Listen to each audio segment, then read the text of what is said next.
Buenas tardes. Muchísimas gracias por estar hoy con nosotros. Ahora, según venía caminando desde mi casa, he visto ahí en Juan de Austria un cartelito que ponía Levante Sevilla, y digo, ostras, sí hay fútbol.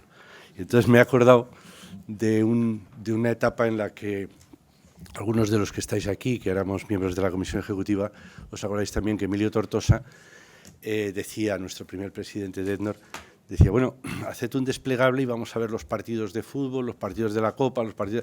Y al final decidimos que era imposible, porque había tal cantidad de cosas. Y yo, mira, ponemos la conferencia cuando toque y ya está. Bueno, pues hoy tenemos partido de fútbol y se nota porque estamos un poquito más bajos de asistencia. Y también, por otro lado, me decía Agnès ayer, dice, es que me habéis contraprogramado la fecha, porque Agnès Noguera estaba dando una conferencia también muy interesante en Libertad 7, con quien sabéis que tenemos una relación estrecha en la Fundación. No obstante, yo creo que los que habéis encontrado tiempo en vuestra agenda para venir, habéis acertado, porque sin minusvalorar las otras posibilidades, yo creo que la conferencia que tenemos hoy por delante es muy importante, dado yo diría casi el caos mental que tenemos todos por la situación geopolítica y geoestratégica. Y entonces, que tengamos una persona que viene de la OCDE y que tiene una visión global, creo que nos puede ayudar mucho, que al final es lo que queremos hacer en el seminario de Ednor, que gente que tiene información y que nos la puede estructurar, nos la comparta, nos permita luego también establecer un diálogo para que nosotros pues, nos generemos opinión. Al final, el pensamiento crítico sin una opinión sana y razonada es complejo, ¿verdad, jefa? Entonces, de eso se trata, de crear pensamiento crítico. Para ello, pues hemos tenido la suerte de que a través de Inmaculada, que aprovecho para agradecerle, contar con Mario Pezzini. Él nos va a hablar de Europa y el sur global, que también es un tema que a nuestra directora académica siempre insiste en él, ¿no? El sur, tenemos que ver nuestras relaciones, ¿no? Del desencanto a la autonomía cooperativa. A Mario Pezzini lo va a presentar Inmaculada Rodríguez Piñero, miembro también de la Fundación Ednor. Como sabéis, después de la conferencia de Mario abriremos un turno de palabra para que le podáis, las dudas que os hayan surgido o las que traigáis ya puestas, para que las podáis dialogar con él. Sí os pido ya de antemano que las preguntas que formuléis sean lo más concretas para que él también pueda daros respuestas concretas y aprovechemos al máximo ese tiempo de diálogo. Por mi parte, nada más, volver a agradeceros vuestra presencia y le paso la palabra a Inmaculada para que presente a nuestro ponente. Gracias. Pues muchísimas gracias, Pedro, y muchísimas gracias a la Fundación Ednor por organizar toda su programación anual y en este seminario haber considerado que era importante este tema y además en la persona de Mario para que nos ilustre con la situación y luego podamos hablar con él. Yo brevemente, antes de presentarle a él, me gustaría daros algunos datos que enmarcan por qué es tan importante el sur global, porque yo creo que hay bastante desconocimiento de la importancia que tiene a nivel geoestratégico, como decías, Pedro, las relaciones con el sur global y las relaciones en particular de la Unión Europea con el sur global. Y para ello, para mí me parece que lo más importante es dar 3 datos que creo que son muy significativos del peso, la importancia y la dinámica que tiene el sur global. Mirad, en el año 2000, la participación del sur global en el PIB mundial era de un 32%. El de los países avanzados era un 58% y el de China un 7%. Entre los años 2000 y 2030, la dinámica de crecimiento de las diferentes regiones ha dado lugar a que los países avanzados experimenten una caída en su participación en el PIB mundial, medidos en paridad de poder adquisitivo, que es como a los economistas nos gusta hacer las comparaciones de macromagnitudes internacionales, ¿no? Porque es lo que de verdad mide la capacidad.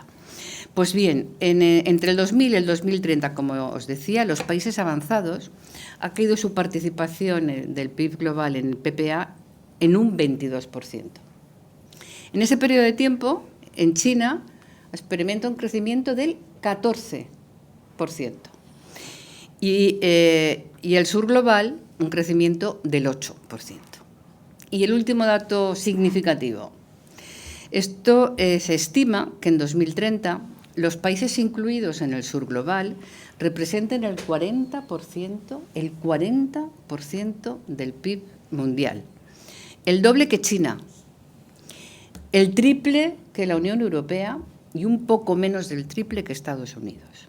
Entonces, detrás de esto se explica todas las tensiones geopolíticas que hay. Las tensiones geopolíticas obedecen a la necesidad que tienen los países avanzados, en particular Estados Unidos, de poder mantener su hegemonía y su poder político y económico.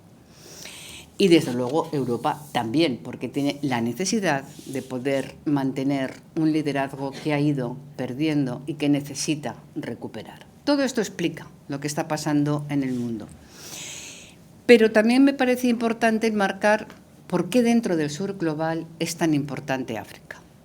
Habéis tenido ya una conferencia a la que yo sentí que no pude asistir por estar en Bruselas para ver la relación con Latinoamérica, ¿no? Y yo creo que hoy es muy importante verlo con África. Y también aquí dos datos que lo enmarcan bien. La Unión Europea es el mayor inversor extranjero en África. Y ahí estamos por delante de China y de Estados Unidos. Pero también somos el principal socio comercial. Pero África es clave, imprescindible para la Unión Europea porque alberga el 30% de los minerales críticos que son imprescindibles para las transiciones digital y ecológica, la transición verde. Y es el principal también suministro de energía que nos puede proporcionar por las fuentes de petróleo que tiene. Por tanto, Europa necesita a África para poder acceder a sus recursos, pero no de una manera basada en la asistencia, sino en una cooperación que permita el desarrollo en ambas partes, porque si no conseguimos que el sur global se desarrolle, el mundo va a tener mayores tensiones y vamos a ir a una situación de empeoramiento y empobrecimiento para todos. Y otra razón por la cual Europa necesita a África, y es una gestión ordenada de los flujos migratorios. Necesitamos que la Unión Europea pueda tener las relaciones de cooperación con los países de origen y los países de tránsito en África. Esto es lo que quería un poco para enmarcar, porque de todo esto nos va a hablar y con conocimiento profundo Mario Pecini. A mí me parece que es un honor poder presentarte. Yo tuve la ocasión de conocerle hace un par de años. Colaboramos juntos en un proyecto financiado por el Ministerio de Asuntos Exteriores sobre los retos futuros de la Unión Europea y pudimos compartir visión estratégica del mundo y necesidades de resolución de problemas, ¿no? Él es profesor. Él es licenciado en Economía por la Universidad de Módena, realizó estudios de posgrado en Francia y en Estados Unidos, ha sido profesor de Economía Industrial en la Universidad de París y en varias universidades de Estados Unidos y de Italia. Pero a mí me parece importante subrayar que, Mario, tú siempre has entendido la economía como un instrumento, una herramienta para comprender mejor las transformaciones del mundo, para comprender mejor las causas de las desigualdades y para, por tanto, proponer mejor soluciones que resuelvan los conflictos, ¿no? Eso le ha llevado a colaborar con la UNESCO sobre los nuevos paradigmas del desarrollo, sobre el multilateralismo y sobre el diálogo intelectual internacional. Él está firmemente convencido de que el desarrollo depende no solo de los grandes agregados macroeconómicos, no, yo estoy totalmente de acuerdo con él. Es fundamental las capacidades locales. Es fundamental la existencia de instituciones eficaces, con gobernanza, capaces de incorporar toda la capacidad del talento de las personas y de su tejido productivo para conseguir una prosperidad más justa. Y él se ha preocupado mucho y ha seguido muy de cerca la evolución de los clústeres industriales y en particular también conoce bien en la Comunidad Valenciana y el desarrollo de las comarcas centrales. Él también es director, ha sido director durante más de 10 años del Centro de Desarrollo de la OCDE. Su trabajo se ha centrado en la evolución de las economías emergentes, en los cambios de la geografía, en el crecimiento mundial y en la necesidad, que esto es clave, de repensar las relaciones entre el norte y el sur. Y algo que a lo mejor a él le da vergüenza que lo diga, pero yo creo que es importante que lo sepáis. Él ha sido condecorado en muchas ocasiones. Tienes la Orden del Sol Naciente y Rayos de Oro con cinta al cuello, de Japón. Tienes la Orden Nacional de León, de Senegal. Y la distinción de Comendador de la Orden de la Estrella de Italia. Mario es un pionero. Yo sé que eso no te lo dice mucha gente, yo te lo voy a decir. Tú eres un pionero. Sí, eres un pionero porque supiste ver cómo las relaciones con el sur global son las claves para evitar los conflictos, entenderlo, hacerlo desde una manera que haga un desarrollo inclusivo para que el sur global pueda tener una participación en el mundo que le permita tener un crecimiento que se merecen y que necesitan. Y a mí me ha gustado mucho leerle y hablar con él, con lo cual yo creo que no os va a dejar indiferentes. Tienes 20 minutos en principio para hablar, para luego poder tener un diálogo con todos vosotros. Así que os dejo en las mejores manos para poder hablar y conocer mejor las relaciones con el sur global. Muchas gracias.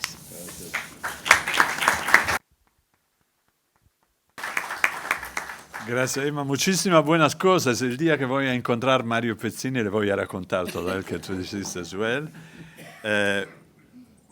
Entonces, qué bueno que tú recordaste una serie de cosas, porque aquí hay Ana Santillana, que fue por muchos años en el Centro de Desarrollo, ahora en el Banco Mundial. Ella conoce un poco la historia que voy a contar. Pero antes de contarla, me necesita recordar que me decían mis colaboradores, tú debes hablar al inicio de una conferencia de manera diferente a segunda de dónde estás.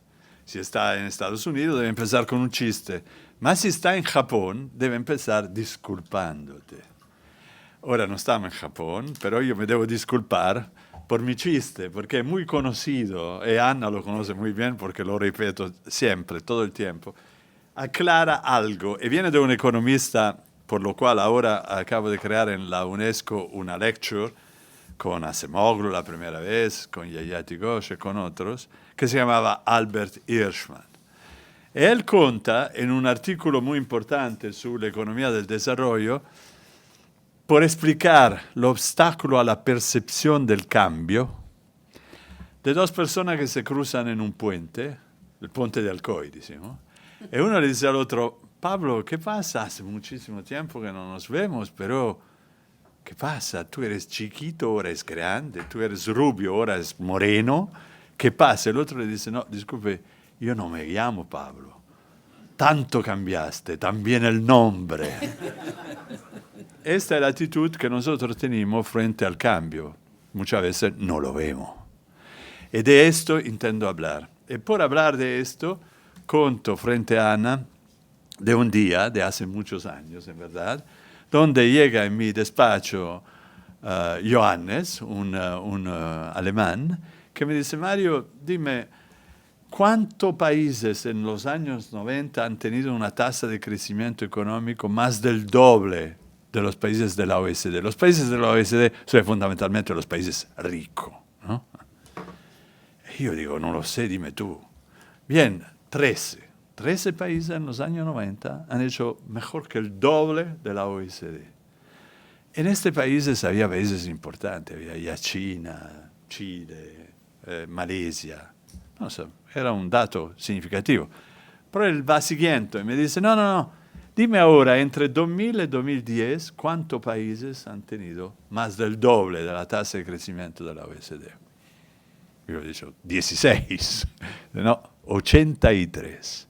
83 países en estos 10 años han tenido tasa de crecimiento de que yo no me tomaba cuenta. Y si uno ve la mapa, le parece ver una invasión en el riesgo, en el juego, ¿no?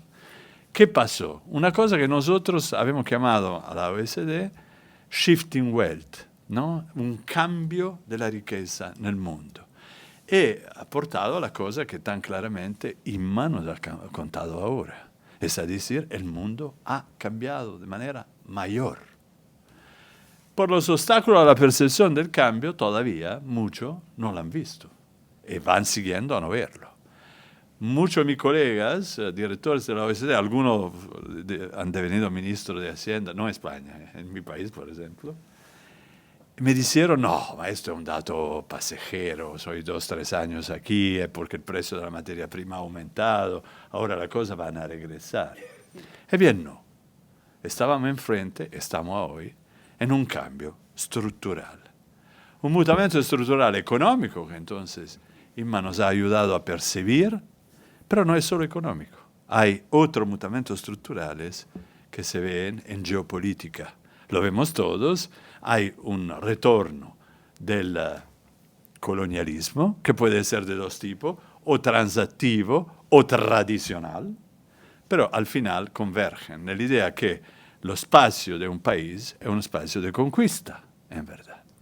Y no hay solamente esto, hay también una fragmentación geoeconómica que vosotros como empresarios viven cada día, porque el mecanismo de la guerra de tarifa y la guerra comercial rompe los espacios económicos en espacios o regionales o pluriregional, ma en verdad limitado en el tiempo. A frente de esto hay también una crisis del multilateralismo, en el momento en el cual sería más necesario. Estamos en el momento en el cual el medio ambiente necesita, como bien público global, que intervenimos todos por ocuparnos del medio ambiente, que el comercio se ha arreglado de manera colectiva por funcionar y puede ser global. Necesitamos entonces de una mesa alrededor de la cual se sientan los diferentes actores indispensables. ¿Y bien qué está pasando? Está pasando que las Naciones Unidas están perdiendo cada día budget. Es un cambio de recursos, por supuesto, ma como vosotros saben muy bien, no es solamente un cambio cuantitativo, es un cambio cualitativo, porque se transforma la manera de trabajar, se transforma la capacidad de trabajar, se transforman los sectores en los cuales se interviene. Naciones Unidas es un ejemplo, ma l'Organizzazione Mondiale del Comercio está bloqueada, el Consejo de Seguridad está bloqueado. En muchos otros casos, todos los esfuerzos que hemos hecho, incluido la OECD, está en una condición que probablemente entre la peor que se ha presentado en el tiempo. Ahora, si esto es verdad, entonces, ¿qué se puede pensar y qué se puede hacer desde el punto de vista europeo? Sabemos que algún presidente, por ejemplo el presidente Macron, ha insistido mucho sobre la idea de realizar una autonomía estratégica de la Europa, de manera que la Europa se pueda fortalecer en diferentes campos y constituir un espacio importante en el juego global, ma también por su propio espacio nacional. Ahora, es muy interesante reflexionar, e intento hacerlo la primera parte de mi ponencia, su esta idea de autonomía estratégica per comprender si effettivamente è la soluzione che dobbiamo adottare. En muchos casos, cuando se habla de autonomía estratégica, la primera cuestión es la competitividad europea. Hay 2 informes muy conocidos, uno de Mario Draghi, se llama como mí, ma no somos la misma persona, muy diferente, e un otro del signor Enrico Letta, un otro italiano, sulla competitività europea. Muy importante ocuparse de la competitividad, en particular del mercado financiero, que todavía no está unificado, y de otros aspectos que podrían fortalecer la capacidad de las empresas europeas a ser competitivas en el mundo. Muy bien, pero ¿es esta la sola dimensión a la cual debemos pensar? Estamos diciendo que en el mundo hay fracturas en todos los lugares, que falta forma de coordinación entre diferentes regiones. Y la primera cuestión que ponemos sobre la mesa es la competitividad europea. No es cómo reconstruimos relación con el otro, ma cómo fortalecemos la capacidad europea a mirarse en un espejo y hacer comercio y toda otra cosa. Entonces, aquí hay un riesgo serio de enfermarse en una lógica de espacio con todo el que va siguiendo alrededor de esta lógica. Y me permitan aquí de abrir una paréntesis importante. ¿Por qué cerrarse en Europa? Entre otros, en Bruselas muchas veces escuchamos discursos con lo cual Europa sería el mejor lugar en el mundo. La prueba, muchos quieren venir a emigrar en Europa. No se dice que muchos quieren venir a emigrar también en Estados Unidos, porque nadie sería dispuesto hoy a decir que es el mejor lugar del mundo. Entonces, ¿de qué estamos hablando cuando pensamos a una Europa potencia, como dice el señor Macron muchas veces, y como en algún caso es necesario, por ejemplo, por la cuestión de la defensa? Estamos rescatando una idea que ha permanecido por mucho tiempo en la cabeza de economista e historiador, pero también sobre todo en la ciencia social, que piensa que hay un solo modelo de desarrollo, una sola trayectoria de desarrollo, y los países que están encima saben cómo hacerlo. Entonces pueden darle la vuelta con la cabeza y decirle, aquí está atrás, qué se debe hacer. La Europa entonces es el mejor porque tiene los estándares, la regulación, la capacidad por reproducir en otro lugar este desarrollo.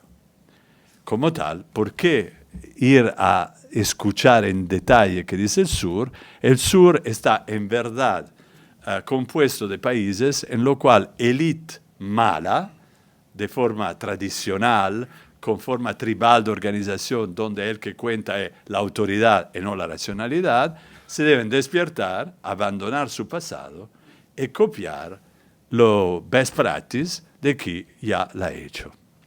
Esta representación del mundo es en realidad a hoy un problema profundo.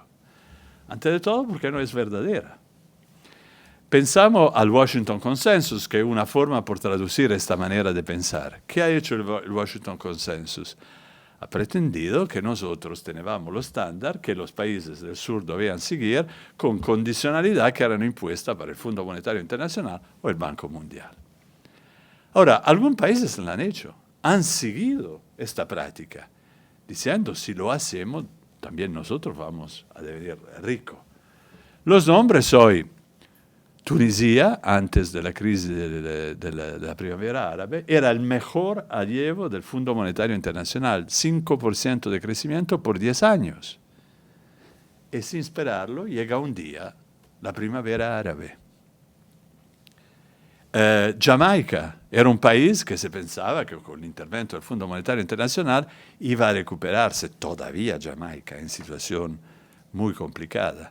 Argentina, en muchos casos sí, otros no, la recomendación que venían de fuera y vemos dónde está todavía este país. Entonces, pretender a los países que seguir la recomendación de nosotros necesariamente era la manera mejor de actuar, no nos trae en ningún lugar. Pero hay otro ejemplo. Hay casos de países que en nada han seguido la recomendación y el ejemplo de nosotros, o en poco, decimos. Uno de estos países era uno de los 5 países más pobres en el mundo en los años 60. Se llama China. Y ha tenido el desarrollo más importante de la historia de la cual tenemos memoria, en el espacio más corto. Estoy hablando en términos económicos, desarrollo del PIB, también desigualdad, que no soy tan alta como aquí en el caso de China. Entonces, ¿cómo jugamos con China? Que se ha desarrollado de la manera más espectacular sin seguir la regla que nosotros pretendimos ser fundamental por el desarrollo. Hay también un tercer ejemplo de países que ahora repiten, se deben seguir los ejemplos de los europeos, Corea del Sur. Pero Corea del Sur lo dice a hoy. En su proceso de desarrollo no ha seguido la regla de nosotros. Un ejemplo por todo, la política industrial, basada en su grande conglomerado Chaebol, que ha permitido al país, efectivamente, de haber un crecimiento espectacular. Y no solamente en crecimiento económico, también en condición de vida. Entonces, estamos argumentando con un ejemplo, el ejemplo europeo, que en verdad se puede discutir. Entonces, si la autonomía estratégica no es suficiente, El problema que se pone es qué relación debemos tener con los otros, no la relación del pasado, que todavía no funciona, hoy seguramente. La cosa que voy a proponer es que nosotros debemos construir una autonomía cooperativa. Es decir, que nosotros necesitamos de una relación con el otro, debemos construirla y vamos a ver cómo se debe construir. Probablemente debemos cambiar la práctica que habíamos seguido en los últimos 60 años. Debemos cambiarla, ya se está cambiando. En verdad, cuando decía que el multilateralismo es en crisis, y decía que las Naciones Unidas están perdiendo recursos de manera espectacular, no es solamente las Naciones Unidas, es también los fondos a la cooperación de cada país individualmente. Los Estados Unidos hace un año han cerrado el que se llama USAID, que era la maquinaria con la cual los Estados Unidos ayudaban de su manera a los países en desarrollo. Al mismo tiempo, o producido por este mal ejemplo, muchos países europeos han seguido. Inglaterra ha cortado de mitad los fondos a la cooperación. Holanda ha cortado de mitad los fondos a la cooperación. Italia ha cortado los fondos a la cooperación. Francia ha cortado de 40% los fondos a la cooperación. Y también los países nórdicos, que normalmente son países ejemplar en este campo, han cortado también. El solo país que no corta se llama España. Y felicitaciones. Porque esto es un mensaje que enviamos a los países del sur muy potente. ¿Entendemos decir entonces que este fondo soy la manera por cooperar con el sur? No necesariamente. Porque, entre otros, al interior de este fondo, hace algunos años, se ha decidido de utilizar el dinero por pagar los costes de los migrantes cuando vienen en los países europeos.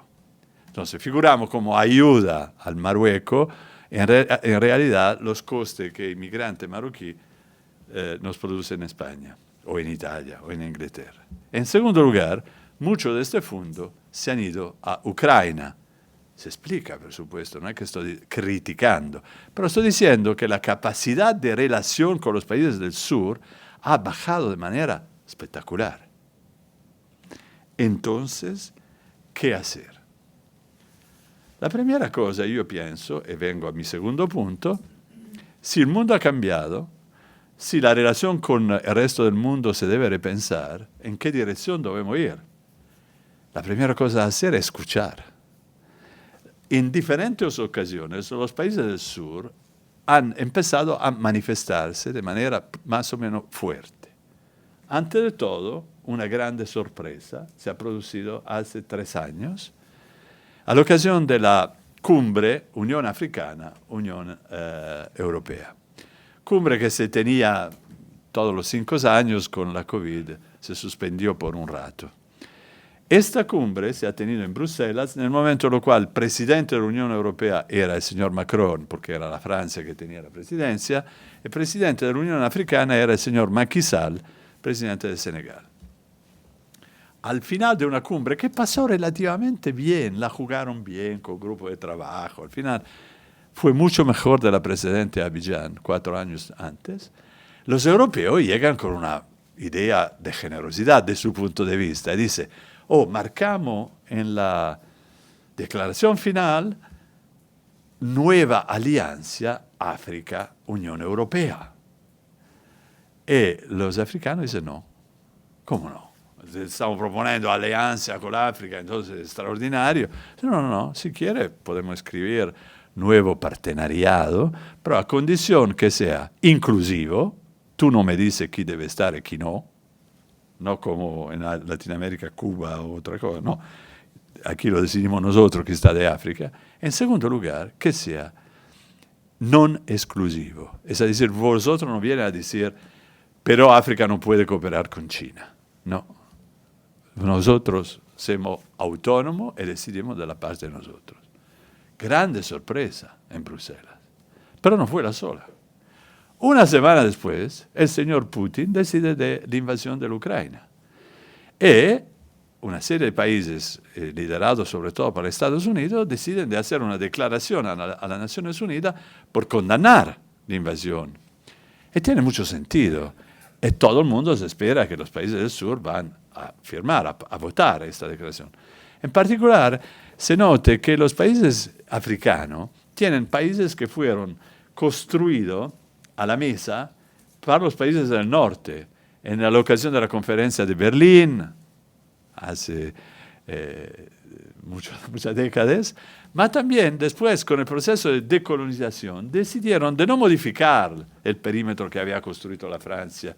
¿Por qué? Porque modificarlo significaba abrir un lío infinito y conflicto también. Entonces la habían mantenido.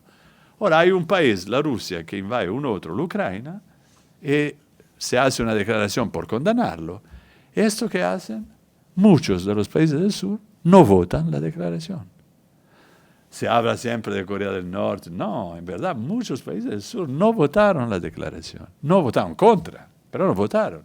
Y contando la población de estos países que no votaron, era largamente la mayoría del mundo. Entonces, nueva sorpresa. ¿Pero cómo es posible? Nosotros pensábamos de darle la vuelta y mirar esto que iban a seguir el ejemplo de nosotros, y no lo siguen. Nuevamente se despertaron, algo no funcionaba en el mecanismo de percepción del cambio, del desarrollo, en la visión del mundo. Ahora, si este mecanismo no funciona, ¿qué funciona? En muchos casos se critica a China, diciendo que China es un poco como el malo nel film de James Bond, el que se llama el Spectre, ¿no? Que viene, que controla la deuda, que ocupa el territorio. Yo no sé, vosotros sois empresarios, entonces vosotros hablan con los jefes de Estado, con los ministros. A mí me tocó muchas veces por trabajo. No es la historia que me cuentan los africanos o China, ¿eh? Me dicen tal vez, mira, los chinos van a hablar con nosotros mucho mejor que los franceses. Yo soy italiano, vosotros españoles, decimos los franceses. Claro, ¿no? Esto es la cosa. Entonces uno debe escucharlo. Mas si vamos a escuchar los países del sur, antes de todo, ¿cuáles son los temas principales sobre los cuales trabajar? Inma ya lo dice, ha hablado de esto. El clima evidentemente es un tema sobre el cual tenemos muchos a trabajar juntos, porque nosotros tenemos la necesidad imperiosa ahora de hacer un verdadero cambio energético, porque habemos subido en los últimos 5 años 3 crisis energéticas mayor, y claro que no han terminado. Entonces debemos hacer el cambio energético, de lo cual habíamos hablado en pasado, pero que no habíamos practicado. En segundo lugar, hay el tema de la demografía. Podemos ponerla como uno quiera, pero en África, cada año hay 20 millones más de jóvenes que entran en sociedad, e incluido en el mercado de trabajo. Esta gente quiere trovar un empleo. ¿Y qué podemos hacer como empleo? Podemos crear más minas. Efectivamente, uno mira cuánto se investe en Australia per kilómetro cuadrado de exploración minera, eso es más o menos $60. En África, más o menos 6. Claro que se puede hacer más, pero la mina que va a crear el empleo que necesitan los jóvenes, los ingenieros vienen normalmente de Australia, de Canadá o de Estados Unidos. Y los trabajos que se hacen en el lugar es la cocina, un poco de albañil, y no mucho más. Y sobre todo hablamos de una inversión a productividad decreciente en el largo plazo. Entonces no es esto. Debemos pensar a cadena global de valor, claro. Ya existen zona industrial, muchas, 200 son construidas por China en África. Podemos pensar a cómo funcionarla mejor esta zona industrial. Pero de una manera o de la otra debemos ocuparnos también de las pymes africanas, porque sin esta ya existen, están para allá, y se trata de ver cómo se pueden fortalecer. Algo sabemos en este campo y podemos trabajar más. Sobre todo, necesitamos la fuerza de trabajo que perdimos en toda Europa. Y África es el solo lugar en el cual está creciendo. India ha crecido, ahora en una situación buena, pero no está produciendo como África. Entonces se trata de ocuparse.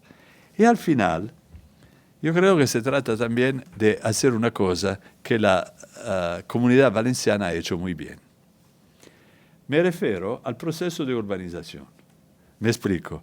En África se está haciendo el proceso de urbanización más rápido en la historia recién.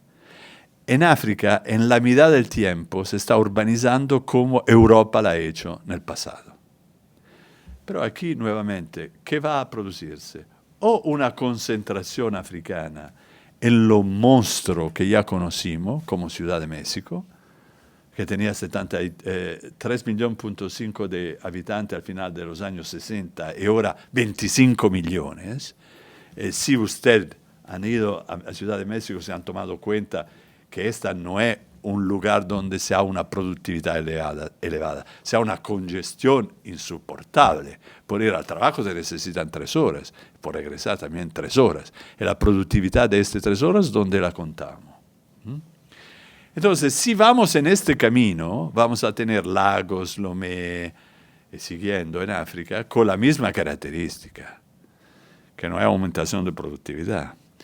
Debemos pensar a un proceso de urbanización parecido a la comarca central valenciana, entiendo, que hay Valencia, hay Alcoy, hay Alicante, pero hay también Alcoy, hay Ibio, Onteniente, hay Elche, Elda, Villena. Entonces, ciudad intermedia, en lo cual se pueda también concentrar capacidad productiva, y servicio a la agricultura, que es una de las fuerzas de África, porque tiene la más grande cantidad de tierra arable que no están todavía disfrutada.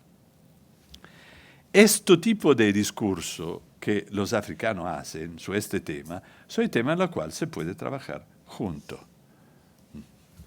Pero ¿el Europa qué va a ganar en este trabajo?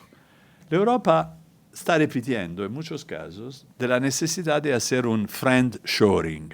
Es decir, en el pasado habíamos descentralizado la producción en China, siguiendo las indicaciones de los americanos, en verdad, y habíamos hecho entonces esta descentralización. Ahora nos tomamos cuenta que o en China o en el camino de los productos entre China y aquí, hay una serie de pequeños obstáculos, incluido el Golfo de Hormuz, que crean una situación de total falta de confianza. Entonces, los empresarios no pueden trabajar en una situación de esta naturaleza. Entonces, la idea de reimportar la industria aquí en Europa. Pero no se puede reimportar todo. Hay una serie de cosas que vienen de fuera, incluidos los minerales raros, que vienen, entre otros, de África. Entonces, ¿qué debemos hacer con los minerales raros? ¿Cómo podemos asegurarlo? Haciendo el que se llama un friendshoring. Trabajamos con alguna área del mundo en lo cual intentamos de garantizar la producción, la transformación cuando posible, sobre todo la logística, de manera a mantener la capacidad productiva europea, que significa que estamos interesados a una relación de cooperación con África. Y África, en toda la cosa que yo mencioné antes, la principal, la más importante es la transformación productiva. África pide transformación productiva. Hay la Agenda 2063, que es el equivalente de la Agenda 2030 que habíamos hecho todos en las Naciones Unidas, donde el objetivo principal es la transformación productiva africana, es decir, industrialización.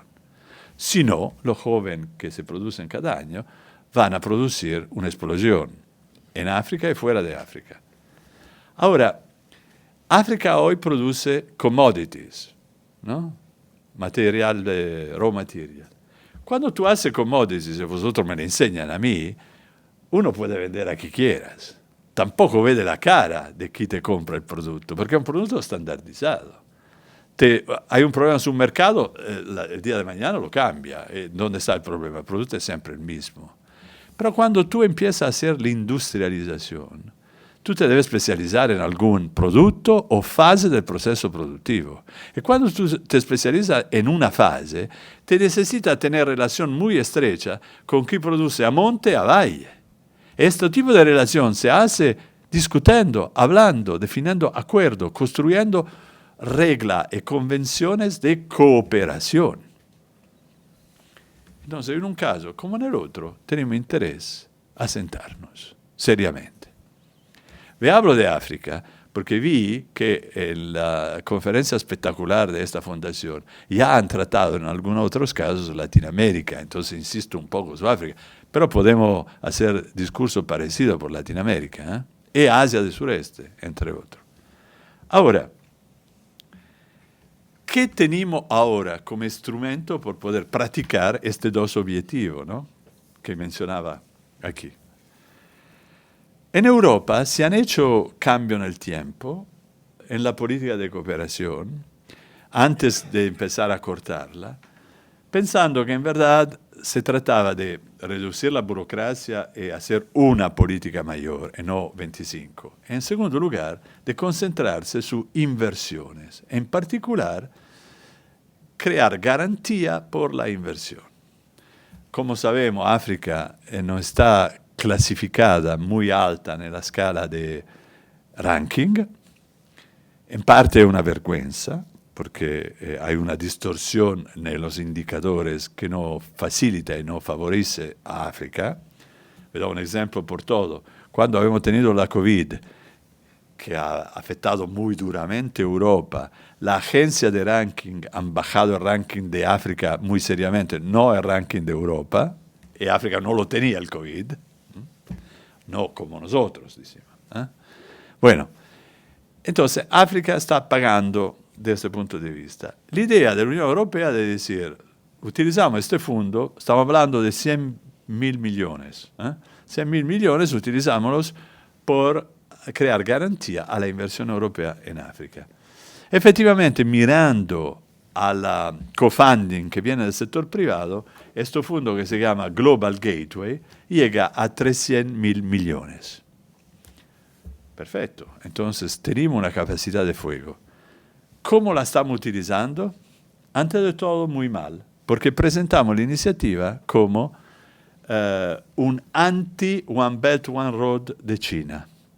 Decimos, en otras palabras, que África es un terreno de batalla en lo cual nosotros nos enfrentamos a China y si estamos en competencia, entonces ponemos. La argumentación es completamente loca porque la necesidad en África es hoy enorme y hay espacio para inversión europea como espacio para inversión china. Y el mensaje que estamos enviando a los africanos es, a nosotros no nos interesa a los africanos, nos interesan los chinos, que son los enemigos. Es absurdo. En segundo lugar, lo estamos actuando mal porque los proyectos que se hacen son fundamentalmente proyectos de infraestructura. Uno muy conocido se llama el proyecto del Lobito.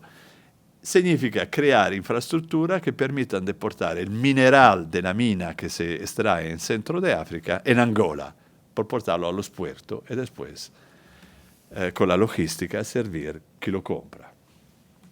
Claro que esto es importante, pero no estamos hablando de inversión industrial. Y no estoy diciendo que uno debe sustituir lo otro, pero necesitamos hacer también inversión industrial. Y entre otros, si hacemos una operación logística mayor, podemos pensar también en el trayecto, en el percurso de la inversión logística, si para allá podemos empezar a transformar el producto que extraímos de las minas.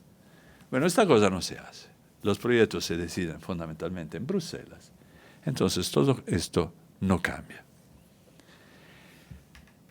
Llego a mi tercer y último punto y digo, muy bien, necesitamos de reconstruir la relación con los otros. Esta relación se debe construir con el sur. Habemos los sectores prioritarios en los cuales se debe intervenir, y más o menos es la transformación productiva africana que interesa también a los europeos. Habemos una tradición de cooperación que es el Global Gateway, que sobre todo apoya inversiones del sector privado. Bueno, pero lo estamos haciendo mal. Entonces, ¿qué podemos modificar?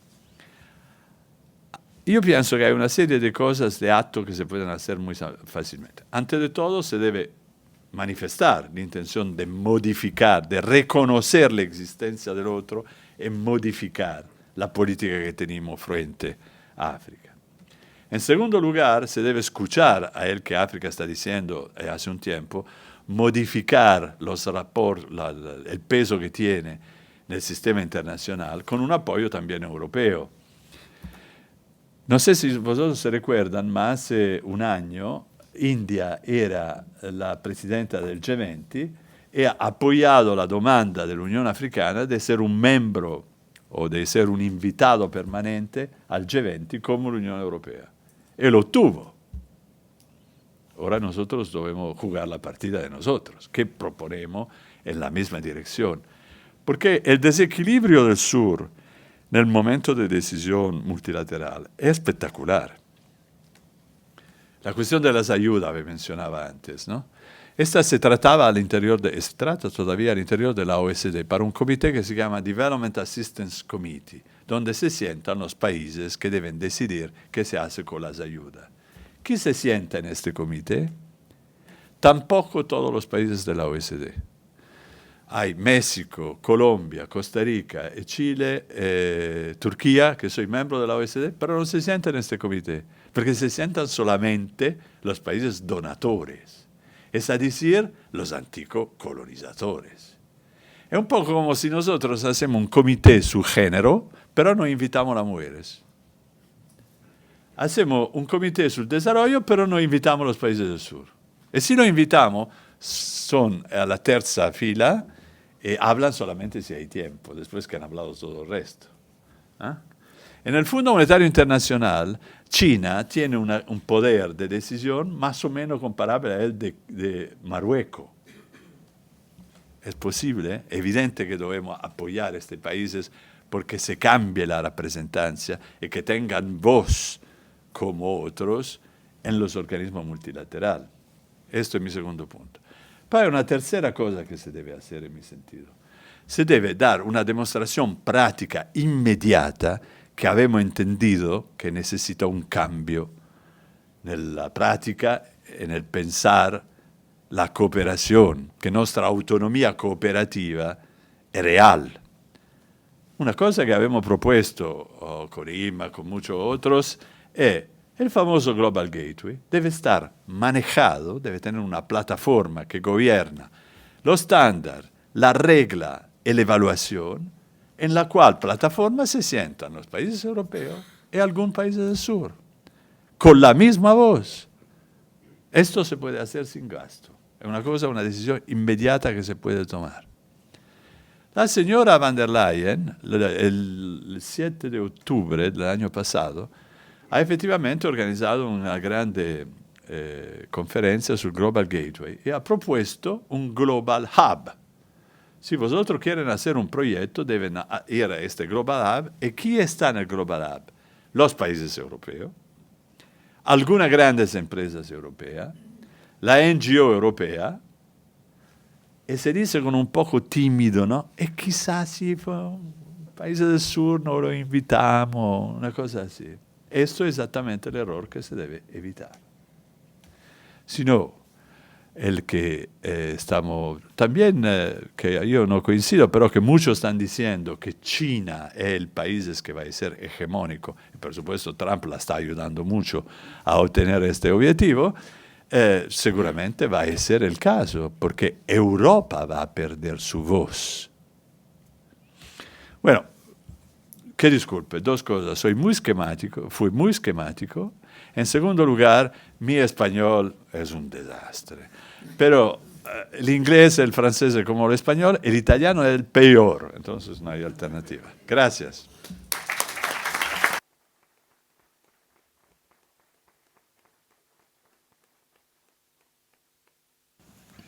Muchísimas gracias, Mario, por tu visión, que creo que sí, es verdad. Decía Inma que eres una persona pionera y es así, no es una visión a la que no estamos acostumbrados. Pasamos ahora al diálogo y, bueno, pues quien tenga... Rafa. Sí, Sí, vale, fenomenal. Muchísimas gracias, profesor, si me permite le llamo profesor, porque hemos aprendido mucho. Gracias, Inma, por la presentación y la puesta en suerte del grandísimo conferenciante que hemos tenido. Y tengo una pregunta y es lo siguiente. Países del sur, África, concentremos la atención en África, dejamos un poco al lado de momento en este análisis a Latinoamérica. Y la pregunta que le hago es, ¿no llegamos tarde? Quiero decir que China ha invertido tremendamente ya, y en mi opinión, hasta donde llega mi información, sobre todo ha colonizado, porque no ha cooperado. Yo creo que ha adquirido y por lo tanto está haciendo colonización. Por lo tanto, vuelvo a la pregunta. ¿Europa está llegando tarde? Gracias.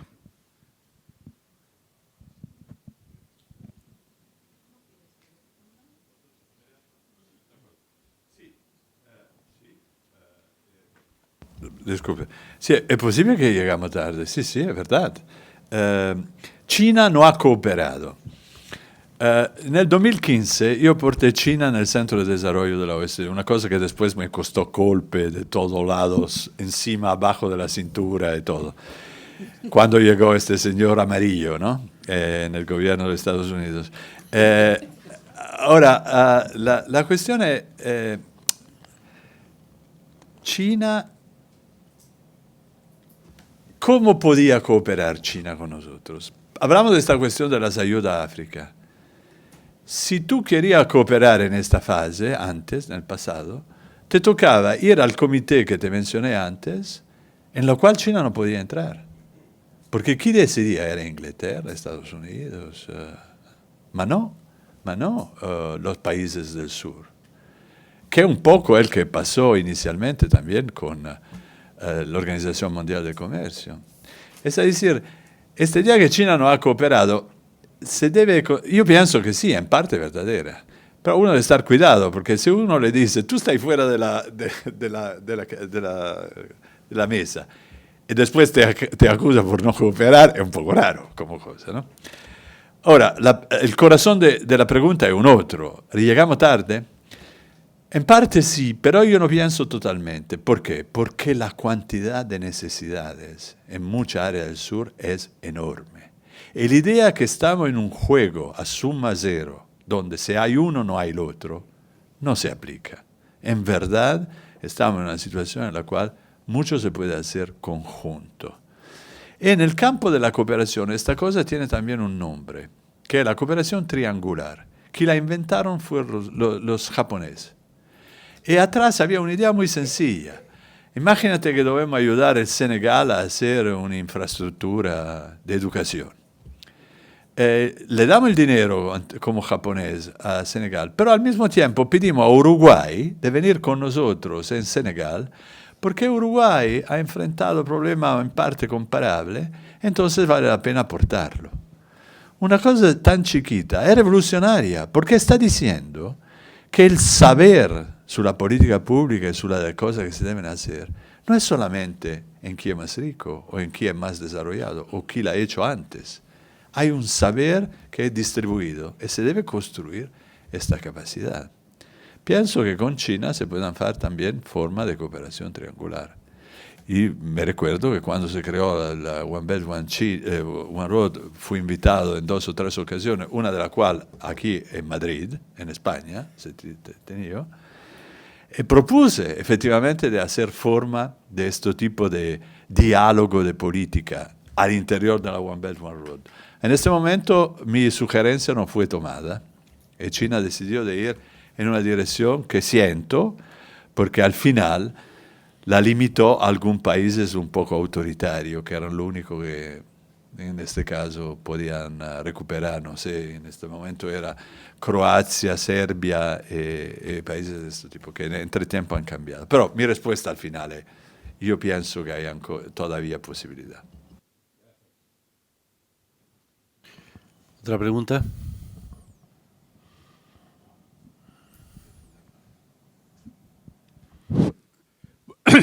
Bueno, en primer lugar, muchas gracias.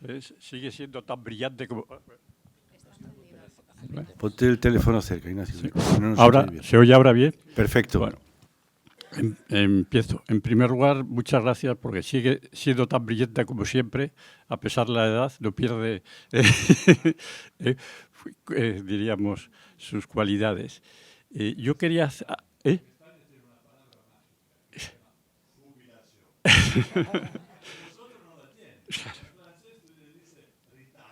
Sí.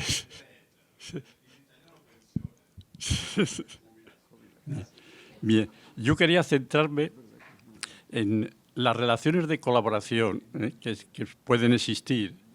Yo he trabajado sobre África, pero he trabajado más en América Latina. Lo que yo me encuentro no solamente en la mentalidad de los que aporta, sino de lo que recibe. Es decir, que en la mayoría de los casos, cuando tú les quieres proponer otro camino de desarrollo, ellos te piden diríamos, el ejemplo de los países de punta. No te piden, diríamos, un país que tenga un desarrollo, por ejemplo, agrario medio, ¿no? Como podía ser España, ¿no? Ellos te piden el desarrollo de los grandes países que están en la punta. Y no hay manera de cambiarles estos, o sea, estas mejores prácticas. O sea, que no es creo que hay que cambiar mentalidad nuestra, pero mentalidad también de ellos. Es lo que yo opino y es la pregunta que le hago. Pregunta, gracias Ignacio, es espectacular, porque me puedo contar también una otra historia en este marco que va en la misma dirección. En 2017 yo recibo una carta de 3 canciller a la OECD, de 3 canciller, de Uruguay, de Chile y de Bermuda. Y la carta dice, señor del DAC, Development Assistance Committee, donde este países no se sientan solo los donadores, donde no hay las mujeres entonces, como estaba diciendo. La carta dice, nosotros nos graduamos. ¿Qué significa graduarse? Cuando tú llevas a cualquier nivel del PIB per cápita, sulla base de los datos del Banco Mundial, si tú lo pasas, tú te gradúas, perde la posibilidad de recibir ayuda. Esto dicen, nosotros nos vamos a graduar, pero somos países que todavía tenemos trampa de desarrollo. No es porque tenemos cualquier nivel de PIB, sobre todo con desigualdad muy fuerte al interior del país. Entonces, podemos practicar de esto un poco juntos, discutir entre nosotros, intentar de comprender. Y dicen también, incluido porque las Naciones Unidas ha aprobado los SDGs, ¿no? Sustainable Development Goals. Entonces no es solamente el PIB que uno debe mirar, mas hay otros indicadores. Yo tomo esta carta feliz y voy al DAC, a este comité, diciendo, mire, finalmente vosotros decían que querían hablar con los países del sur. Tenemos una oportunidad extraordinaria. Nos invitan el 29 de junio en Santiago por discutir con los países latinoamericanos.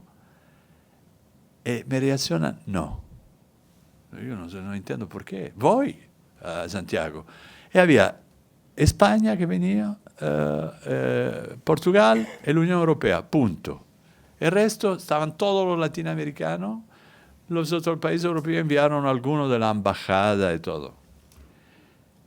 Hago una negociación, porque un poco el trabajo de un secretariado. Y regreso diciéndole al DAC, mira, han aceptado, no vamos a discutir la graduación, vamos a discutir los problemas de los países de renta media. ¿Podemos discutirlo con otro? ¿Reacción? No. Yo no entiendo. Voy a una reunión de ministro, este era un funcionario, de ministro, pongo la misma pregunta y la reacción es no. Entonces le digo, ¿ma por qué me dicen no? Te piden de discutir, no te están diciendo de cambiar tu decisión, ma de discutir. Me dice, no, porque si aceptamos la discusión, estamos diciendo que la regla de nosotros soy débil. Digo, esta es una lógica autística, no sé cómo llamarla. Entonces, ¿cómo se puede pensar una cosa así? Perder la oportunidad de un diálogo con países. Entonces, con los países latinoamericanos, este ejemplo te la dice toda, la habíamos hecho muy mal. Nunca habíamos reconocido el hecho que los países de renta media tienen problema particular. En Europa hay algunos que no. ¿Ma por qué?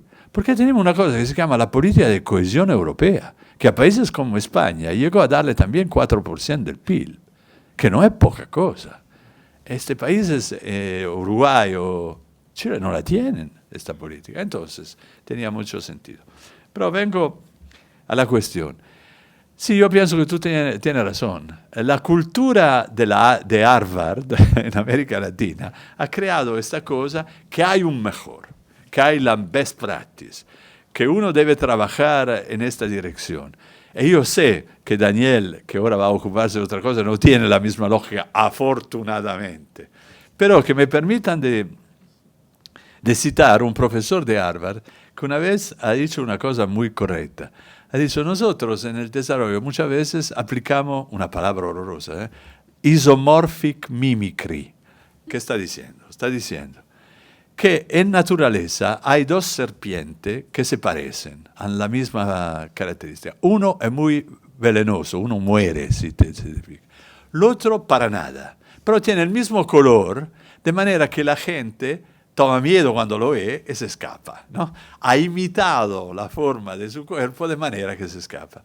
Pero sería un poco como decir que yo tengo un árbol magnífico en mi casa, decido de cortarlo y de portarlo en la casa de mi hijo, de manera que la casa de mi hijo también sea muy bonita. No tiene raíz, va a morir este árbol. La transferencia pura de esta cosa no sirve a nada, porque el contexto es diferente. La cosa es diferente y efectivamente la hemos visto. En muchos casos en Latinoamérica, el ejemplo tuyo de agricultura es espectacular, nos indica que no se puede operar así.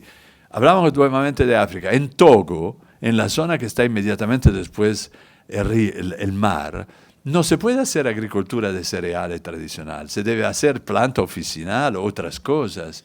Y se está experimentando. Pero si nosotros llegamos con la lógica de muchas empresas agrícolas de aquí, fracasamos. Soy de acuerdo contigo. ¿Has pedido la palabra, Pedro? Sí. Vale, sí, Hola, sí. ¿qué hay? Buenas tardes. Yo voy a hacer una pregunta muy elemental, pero es que acabo de llegar de China hace 24 horas. Estaba en Shanghái y me quedé estupefacto porque vi el primer vehículo que es fruto de una colaboración entre una gran empresa china y Audi. La empresa china es SAIC y yo soy fan de Audi, soy usuario, y es el vehículo más espectacular que he conocido de la marca, eléctrico 100%, el E7, y cuesta la mejor versión 30.000 euros. O sea, les he pedido que me lo escribieran porque no me lo creía, 240.000 yuanes. Si la tecnología que Europa hizo mejor en la historia fue hace 100 años, ¿qué nos queda en este momento? Porque es realmente apabullante. O sea, lo que viene es realmente apabullante. Yo no sé muy bien industrialmente qué nos va a quedar, qué espacio vamos a poder atender. Gracias. Sí, yo me recuerdo que vivía en Estados Unidos cuando llegó Toyota en los Estados Unidos. Me recuerdo la reacción que en América había tenido frente a Toyota, que estaba ganando todo el mercado americano, y la tradicional General Motors y Ford eran sometidos a una competencia muy feroz. La reacción sobre los periódicos era, están tricking, ¿cómo se dice? No soy correcto, están copiando, están haciendo, no pueden tener éxito. Hoy nadie diría que los japoneses no tienen capacidad de innovación, ¿no? Pero me recuerdo que cuando Corea del Sur empezó a desarrollarse, los japoneses decían la misma cosa de los coreanos, copian a nosotros, ¿no? Ahora estamos enfrentando a China, donde todos decían, no, los chinos pueden producir a bajo precio, pero no pueden innovar porque están demasiado rígidos, entonces no hay capacidad de creación. Y ahora encontramos el contrario. Ahora, esto sí es siempre producido en el tiempo. En la revolución industrial copiamos de otra área, importamos de otra área. Yo imagino que en la zona industrial aquí de la comarca central no, porque Alcoy, gracias al agua e Ibi, gracias al frío, probablemente empezaron bastante pronto. Ma en mucha otra área, en Italia, por ejemplo, la industrialización empezó copiando y después uno inventa, innova, trova la manera por mejorarse. Creo que Europa tenga la posibilidad de continuar a hacerlo, pero le necesitan apropiada política industrial. En el ejemplo que tú has hecho ahora, la vemos fracasada, porque frente al automóvil a alimentación eléctrica habíamos pensado que se trataba de ir siguiendo a hacerla a combustión porque la energía que venía de Rusia podía ayudarnos. Y aquí habíamos saltado una fase, la habíamos perdida. No creo que sea en esto el sector en el cual Europa pueda recuperar. Desafortunadamente, porque la industria mecánica es una industria muy importante en su producto final, pero también en el producto intermediario. Y estamos rischiando de hacer la misma cosa en la energía sustentable, en lo cual China efectivamente ha tomado un terreno. Entonces debemos trovar nueva área y necesita una política industrial por ayudarnos, porque en final también la innovación que se han producido en Estados Unidos no vienen en muchos casos solamente del sector privado, viene de inversión muy fuerte en el sector de la defensa, en el sector público, que después se transfieren al sector privado. De esto necesitamos, de una política industrial.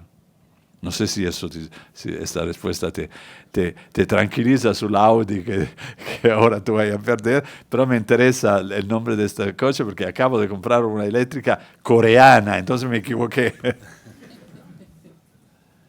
Pedro. Perdón. Muchas gracias, Gracias. profesor.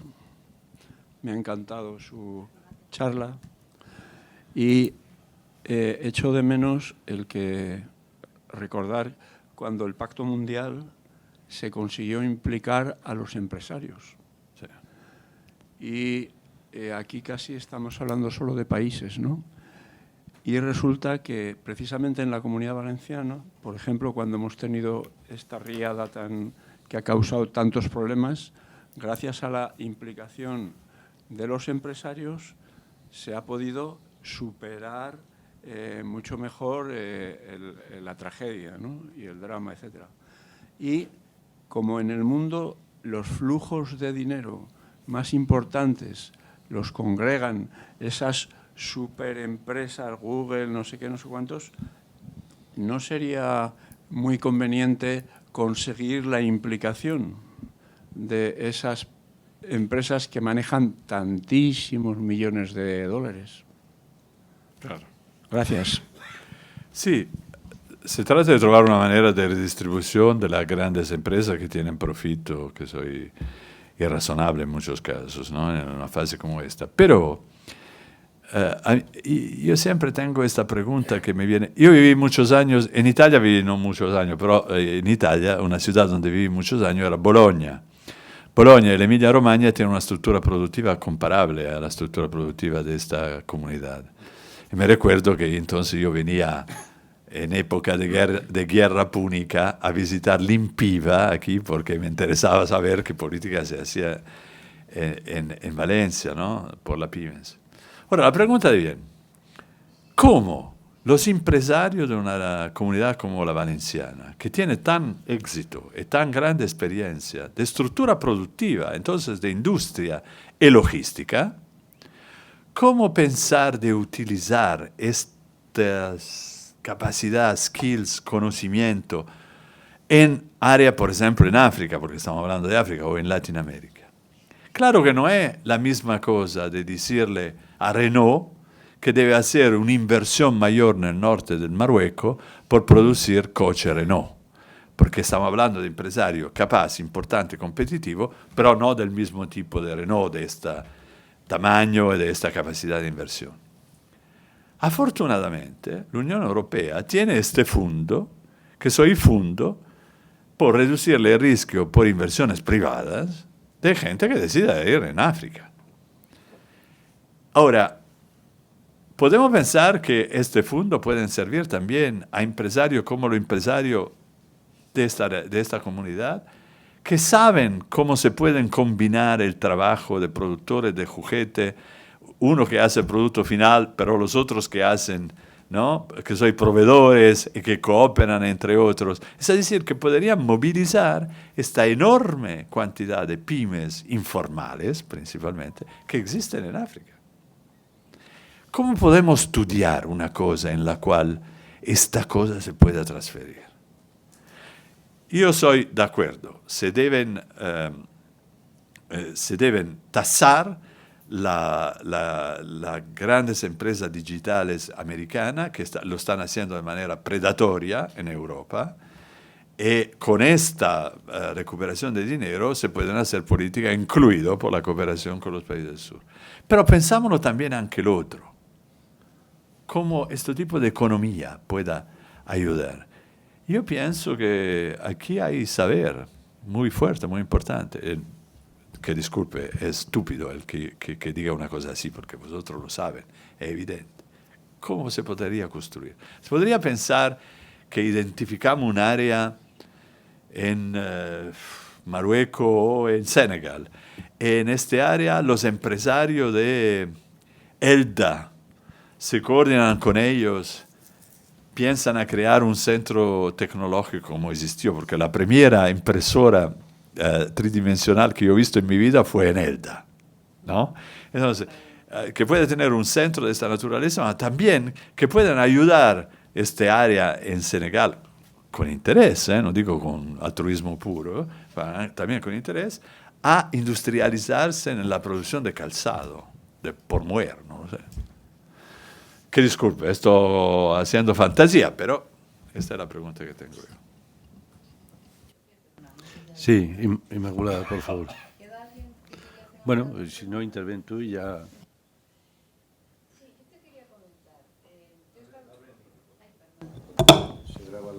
Sí, bueno, a mí también me ha encantado tu ponencia. Ya os dije que yo creía que nos iba a dejar indiferentes. Creo que merece la pena y mucho escucharte, ¿no?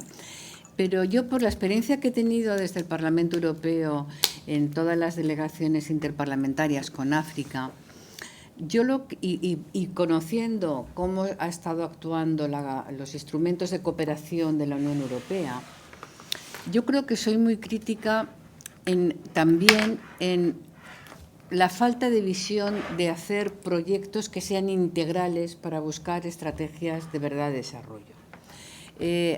Yo lo que he vivido y conocido, y quería saber si tú lo ves y lo has vivido de una manera parecida, es que se dispersan mucho el dinero en proyectos muy pequeñitos. Eso no ayuda a tener una estrategia de crecimiento que genere prosperidad y reparta.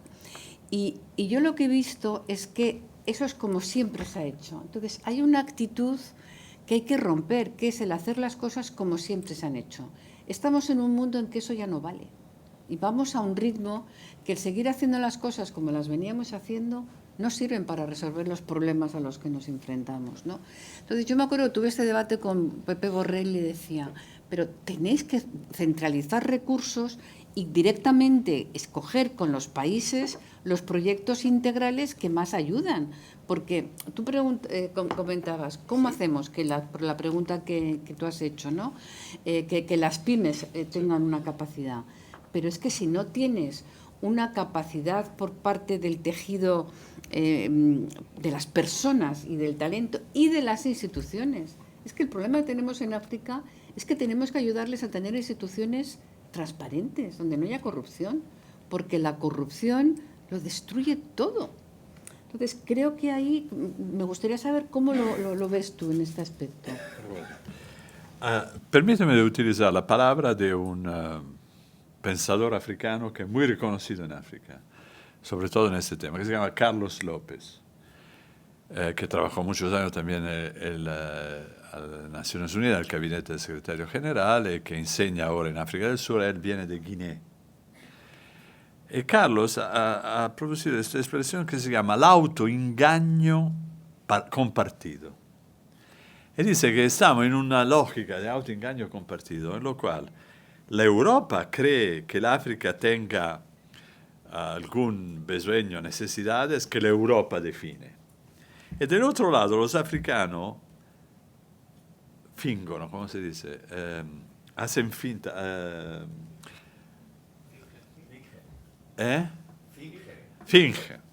Fingen de aceptarlo, porque de esta manera reciben recursos.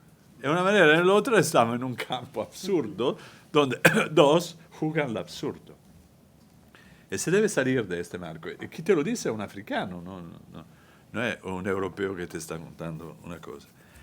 Ahora, ¿qué la Europa piensa de saber él que necesita África? Yo lo escuché 2 millones de veces, porque cuando yo me contaba de este DAC, en lo cual no había los países del sur, muchos embajadores me reaccionaban diciendo, ¿por qué no necesitan la gente del sur? Nosotros tenemos embajada en el sur, entonces sabemos qué quieren. Exacto, nosotros nos miramos al espejo, entonces sabemos qué quieren, ¿no? Es absurdo. Pero en África también. Ahora, ¿cómo se sale de esta situación? Evidente que uno debe fortalecer la institución africana. Y uno debe subrayar que la Unión Africana ha construido el NEPAD, la Agencia de Desarrollo Africana, encabezada por muchos años de alguien que trabaja en la institución en la cual nosotros trabajamos, se llama Ibrahim Mayaki, muy seria persona, con lo cual se puede construir con este tipo de agencia cosas.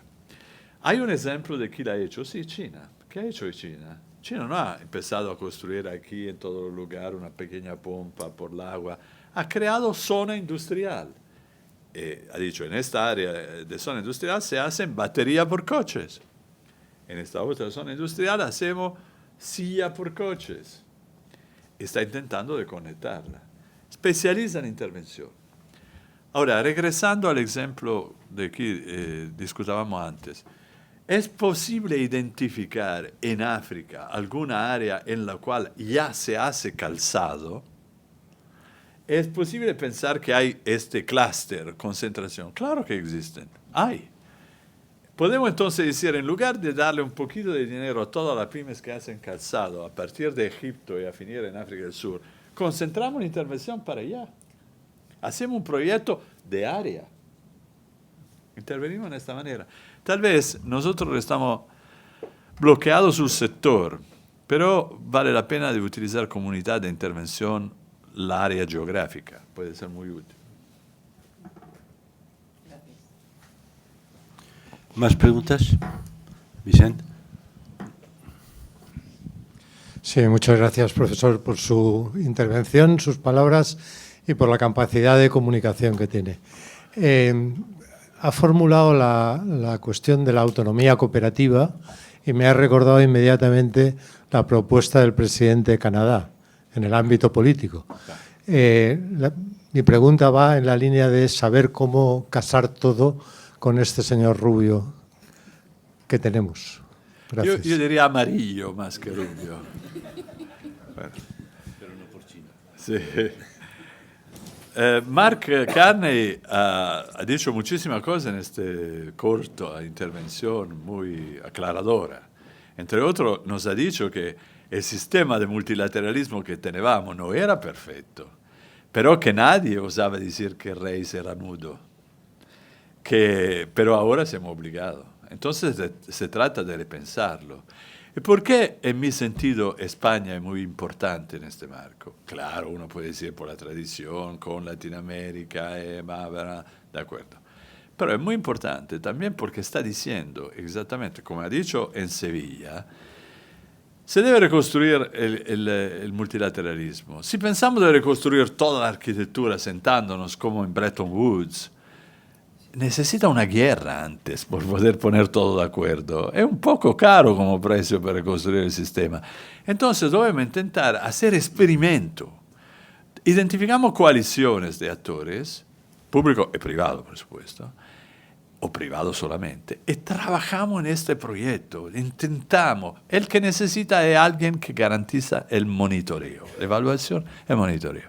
Pero podemos hacerlo. En mi sentido, lo está haciendo bien España, y no es el solo campo. Si me piden, yo puedo hablar de otros, porque sobre todo donde vivo yo se escucha siempre hablar de la señora Meloni, y yo siendo economista, entre otros italiano, me puedo decir que Italia va muy mal, pero va mal en la economía, en los hechos, no va mal en la narración, porque hablan tanto de España. Si quieren, les voy a decir por qué, en mi sentido, en Francia se habla muy bien de Italia y no de España. Pero, entonces, España se está poniendo en esta dirección. No es sola. Mire solamente una cosa. Sobre la cuestión de Venezuela, España ha tomado una declaración juntos a Brasil, Uruguay, Colombia, México. Es la dirección en la cual uno debe ir. Debe hacer iniciativa con el norte y con el sur al mismo tiempo.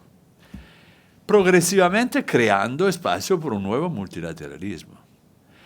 Estados Unidos se está cortando de mucha mesa de discusión, en verdad. Europa tarda a reconocerlo, ha tardado mucho, ahora quizá las cosas están cambiando. Pero por mucho tiempo era el pánico. ¿Cómo es posible tener un mundo sin un hegemone que era Estados Unidos. Debemos ir siguiendo con la Alianza Atlántica. Pero la Alianza Atlántica no funciona más. Somos vasallo feliz simplemente porque no miramos que se está produciendo. Entonces, ¿con quién debemos cooperar? No se puede cooperar con Rusia, por razón evidente. No habemos cooperado con China, porque yo decía la habemos transformada del malo del film de James Bond. Se debe cooperar, empezar a cooperar con el sur. Entonces, iniciativa de coalición toda vez que posible, práctica, precisa, con averiguación rápida, sobre todo por ahora con el sur, reabriendo una discusión con India y con China, y viendo dónde vamos. Ahora, con India ya habemos hecho cosas, porque afortunadamente la Unión Europea se fue con todos los comisarios en visita al gobierno indiano y ha decidido ahora de hacer un acuerdo comercial que se está construyendo, que en mi sentido es necesario, pero no es suficiente, porque India quiere industrializarse, entonces se pone un problema similar a esto que hemos discutido en Sudáfrica, pero se empieza a hacerlo. Desafortunadamente habemos mancado o retrasado una decisión su Mercosur que era útil igualmente, pero esto son las cosas que debemos hacer. El señor Amarillo no está controlando todo en esto, y se ve. ¿Más preguntas?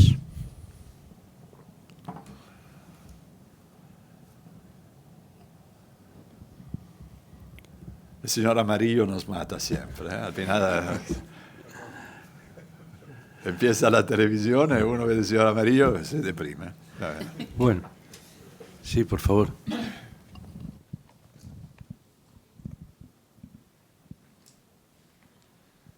Bueno, en primer lugar, sumarme al agradecimiento de las otras personas que han preguntado también. En este caso, yo en el pasado he trabajado mucho con Latinoamérica, he viajado como consultor y entonces he trabajado principalmente con Bogotá y Ciudad de México. Y sí que es verdad que lo hemos ido notando en los últimos años, ¿no? Que hay una expansión, como bien has dicho al principio, que lo que estamos hablando hoy más centrado en África podría aplicar igual a Latinoamérica, pero sí que creo que quizás mi reflexión, relacionada con la pregunta que hacían al principio de todo, es que creo que ahí, aunque posiblemente también lleguemos tarde, creo que la percepción que tienen, al menos en México, que creo que es donde China está apostando más, la percepción que tienen de la inversión china con respecto a la nuestra creo que es diferente. Y hago una pequeña reflexión, porque creo que en el caso de México ve que China les está utilizando sobre todo para importar productos en Estados Unidos que directamente no podrían hacer sin ellos, ¿no? Entonces creo que ahí, no sé si la respuesta sería exactamente la misma con África, pero creo que ahí sí que Europa y en concreto España, por la relación, por el idioma, por todo, quizás es, aunque decías que casi todo aplica por igual, aquí quizás es diferente, ¿no? La cuestión de Latinoamérica, los países que tú mencionaste, en particular México, es por supuesto un país muy singular. ¿Por qué? Porque el problema en general en Latinoamérica es la industrialización, que se intentó en toda la manera, a partir de Prebisch, la CEPAL y todo. Vi recién a Alicia Bárcena intentó en toda manera por hacer cosas, con grandes resultados, mas sin éxito final. En Chile todavía estamos anclados a 4 productos básicos que son el cobre, el salmón, el vino y la foresta. Entonces, los árboles. El proceso de industrialización tarda a venir y los jóvenes esto lo siente, este discontent que habíamos visto aparecer en Latinoamérica en muchos lugares, empezar de Brasil, después en Chile, después en Colombia, después en Ecuador, es un testigo. Entonces yo diría, por muchos países en Latinoamérica todavía se pone el problema de la industrialización y cómo hacerlo. Por México no, porque México es uno de los países que la industrialización la echa. Entonces tiene... También, hablando de área geográfica, Aguascalientes, la producción de automóvil, pero no solamente, San Luis Potosí o Puebla también. Hay muchos México, pero en México hay un proceso de industrialización. Se debe utilizar México solamente como plataforma por poder exportar. Muchos industriales lo están haciendo, ¿no? Interesante que me ha contado uno de estos industriales, que me decía... Trump piensa que haciendo tarifa nosotros nos desplazamos a Estados Unidos, pero no, porque la cambia cada día. Esta instabilidad hace que yo prefiero restar a México y ver cómo evoluciona. Y quizá mañana, pero no hoy. Entonces, se está equivocando también en esto. Pero, ¿cómo puede uno ir contra este mecanismo de utilización de la plataforma para exportar en Estados Unidos? Imposible. El que se trata de ver es si una vez que uno se instala a Monterrey, para estar cerca de la frontera, se pueda también insercionar en la economía local, utilizando proveedores locales es otra cosa, porque a partir de esto después tú puedes. Una cosa no se produce nunca en una sola vez, ¿no? Hay más. ¿Alguna pregunta más? ¿Dónde se produce el arroz español? En Valencia. Yo pensaba en Italia. No, Yo, como somos una fundación que nos dedicamos a los temas de ética aplicadas a la empresa, hay algo que había cuenta que ya no había más preguntas, me voy a permitir yo hacerte una. Y es que, según yo he leído, no sé si es relato o verdad, porque ahora ya, pero bueno, lo he leído en un libro, que ya es una cierta garantía, ¿no? Pero por lo menos pone el nombre de quien lo escribe. Una diferencia entre Europa a la hora de llevar cooperación a África, una diferencia entre Europa y China, es que Europa, y puede que otros países también democráticos, querían también que a la vez que se invertía y se cooperaba para que hubiera un desarrollo hacia la democracia de ese país.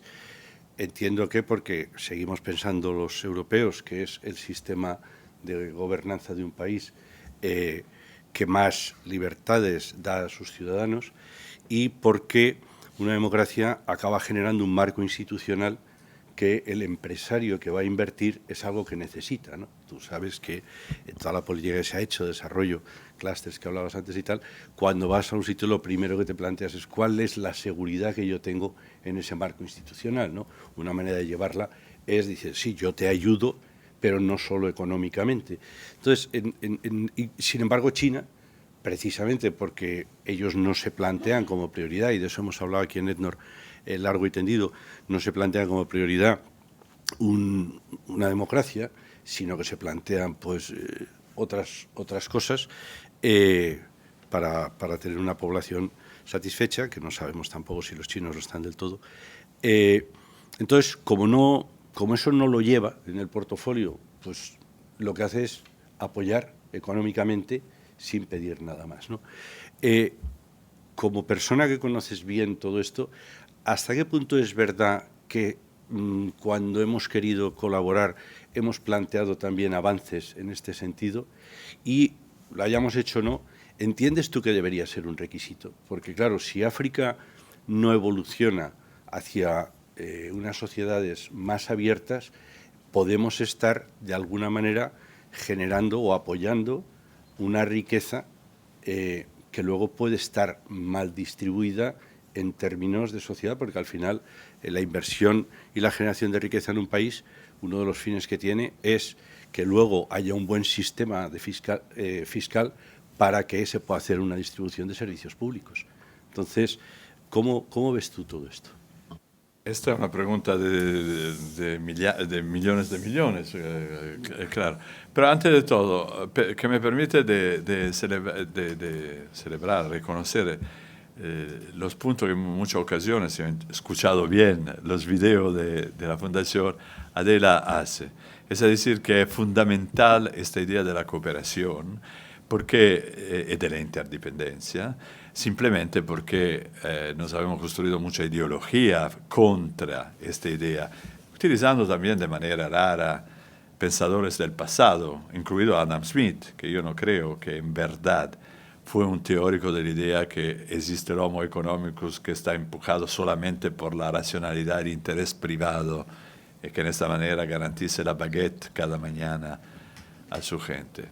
Entonces, esta cuestión de la cooperación es particularmente importante. Es particularmente importante también porque pensando al desarrollo de la región, de la comunidad valenciana, esta idea de estar en el mismo territorio te permite desarrollar convenciones, mecanismos que construyan la confianza. Porque el día que tú te portas mal con un empresario de tu misma comunidad, el día después no tiene trabajo, porque no se hace. Entonces te ponen al lado. Esto crea un código que permite la cooperación. Entonces la cooperación es importante. Ahora, pero no quiero evitar tu pregunta. La Europa y los países del occidente, como lo llamamos, la han hecho muy mal la cuestión de la democracia, en mi sentido. Porque la han puesto siempre diciendo, nosotros somos democracias, vosotros deben hacer como nosotros. Pero nosotros hemos llegado a la democracia, si hablamos de mi país, después fase en la cual la democracia no ha existido, para nada. Entonces es un proceso que se debe construir. La cuestión de bien, cómo podemos pasar de A a B y qué camino utilizar. El camino muchas veces es un camino complicado. Podemos poner condicionalidad, tal vez, pero la hemos hecho de una manera imposible a obtener. Debemos trabajar juntos por ver cómo este proceso se produce. Pero hay un hecho nuevo que se está produciendo. Este hecho nuevo es esta forma de discontent que aparece sin avisar en muchos países del sur como del norte. Yo mencionaba antes Túnez. ¿Qué se esperaba la primavera árabe? Seguramente nosotros no. Que pienso que el Banco Mundial, el Fondo Monetario Internacional tampoco. Pero apareció. ¿Y apareció de qué? De un joven que trabajaba en el informal, había estudiado y que se suicidó porque le retiraron el carrito. En Río, ¿qué se produjo? Aumento del precio del bolete por el bus. Todo Brasil va en la calle inmediatamente. En Chile, ¿qué se produce? Aumento de 20 centavos nel precio del bolete del metro de Santiago. Y nuevamente una nación que va en la calle y quiere una nueva constitución. Entonces hay este fenómeno de explosión, que soy un testigo de un movimiento geológico que está. En el caso de África, yo pienso que este movimiento geológico soy los jóvenes. Y hay una demanda endógena de democracia que viene de los jóvenes, que se expresa después muy mal, como en parte se ha pasado en Senegal recién, pero que existe. En lugar de poner condición del exterior a la ayuda, me demando si no sería mejor ayudar a este joven y fortalecer el que están haciendo. No sé si hay una respuesta. Sí. Además la comparto. Lo comparto porque quizá también Europa o Occidente, que es mejor. Lo que pasa es que yo he querido delimitar Europa porque ahora ya hay ciertos países de Occidente que tengo mis dudas si son democráticos. Entonces, por eso me he ceñido a Europa. Pero yo creo que en ciertas cuestiones tiene mucho pudor de que parezca que está haciendo una cooperación con países que todavía no institucionalmente no están, pero más por la repercusión política que puede tener interna en el país, ¿no? Sí. Yo creo que es cierto que hay que remangarse, meterse en el barro y estar con ellos y ayudarles a salir. Eso estoy totalmente de acuerdo. Pero yo coincido contigo también sobre la cuestión del Occidente, porque cuando ha habido esta famosa declaración a las Naciones Unidas, inmediatamente todo el mundo parlaba, estamos a los dos bloques, ¿no? El bloque de la democracia contra el bloque del autoritarismo. Era un pensar de los Estados Unidos que por muchos años ha intentado promover el foro de la democracia y todo. Muy difícil de utilizar un criterio de esta naturaleza, porque antes de todo tú no sabes dónde poner el bordo. Y también si tú llegas a poner el bordo, hay al interior algunos países que trabajan mucho con los países del otro grupo. Entonces, ¿cómo tú puedes decir, nosotros estamos aquí, los otros están para allá? No funciona. Y cuando uno ve la evolución de Estados Unidos, es muy difícil ir a ver un país, no sé, del sur o incluido de África, diciéndole vosotros faltan de democracia, ¿no? Un poco dura. Muy bien, muchísimas gracias. Gracias a vosotros. Mario, antes de agradecer y de despedir a nuestro ponente, quiero, como es habitual, recordaros que hoy hemos estado hablando del Sur Global. La próxima conferencia será el 27 de mayo. Tendremos como conferenciante a Charles Powell, que es el director del Instituto Elcano, y nos va a hablar de Estados Unidos, Europa y el futuro del orden internacional. Así vamos recorriendo el globo. Creo que también será una conferencia que va a merecer la pena escuchar, como lo ha sido la de Mario Pezzini, a quien de corazón, en nombre de todos los que estamos aquí, de Ednor y de todos los que verán tu conferencia, porque queda grabada y estará en nuestra página web. De verdad, Mario, muchísimas gracias por haber hecho un hueco en tu agenda, por desplazarte desde París hasta aquí para estar con nosotros esta tarde y por entrar a formar parte de ese activo que tiene Ednor, que es la gente tan magnífica que viene a compartir, que viene a compartir su conocimiento con nosotros, que yo creo que es un grandísimo acto de generosidad. Gracias, Mario. Vosotros, gracias.